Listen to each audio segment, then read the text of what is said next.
49 అంటే సంతానం, 49 అంటే సంతోషం. Hi, welcome to I dream news.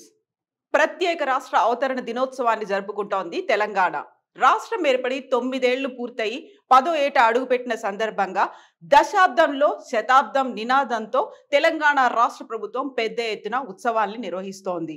ఈ రోజు ప్రారంభమైనటువంటి ఉత్సవాలు 21 రోజుల పాటు కొనసాగేలా ప్రత్యేక కార్యాచరణను సిద్ధం చేసింది తెలంగాణ రాష్ట్ర ప్రభుత్వం.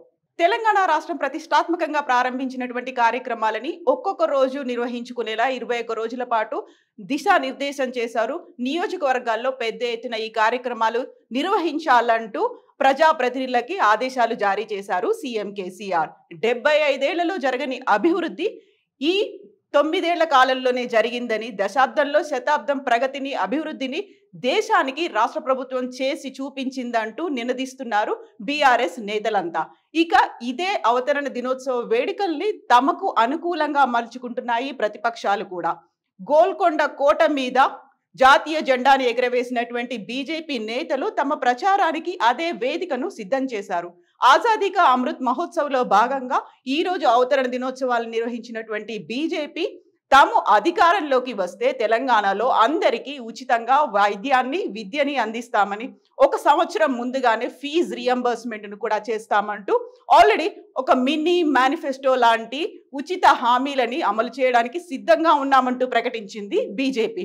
దీంతో పాటుగా కాంగ్రెస్ కూడా తెలంగాణ రాష్ట్ర విభజనకు సహకరిస్తూ ఆ రోజు పార్లమెంట్లో బిల్లును ప్రవేశపెట్టి పాస్ అయ్యేలా చూసినటువంటి స్పీకర్ మీరా కుమార్ని ప్రత్యేకంగా తెలంగాణ రాష్ట్రానికి ఆహ్వానించారు.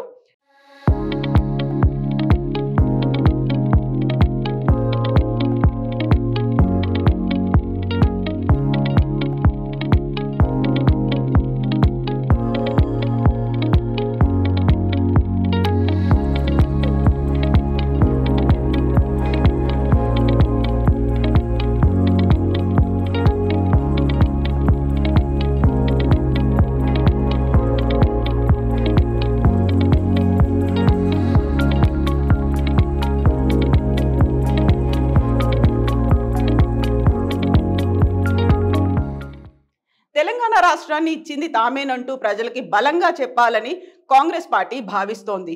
గతంలోనే రైతు డిక్లరేషన్ ని, యూత్ డిక్లరేషన్ ని ప్రకటించినటువంటి కాంగ్రెస్ ఇప్పుడు తెలంగాణ ఇచ్చింది మేమే అంటూ ప్రజల్లోకి వెళ్లాలంటూ దిశానిర్దేశాన్ని కాంగ్రెస్ నేతలకు చేస్తోంది. మొత్తానికి అవతరణ దినోత్సవాలు మాత్రం ప్రతిపక్షాలకి, మరోవైపు పాలక పక్షానికి ఒక రకంగా ఎన్నికల ఎజెండాని సిద్ధం చేస్తున్నాయి. ఎన్నికల కోసం ప్రత్యేకమైన వేదికగా మారాయి.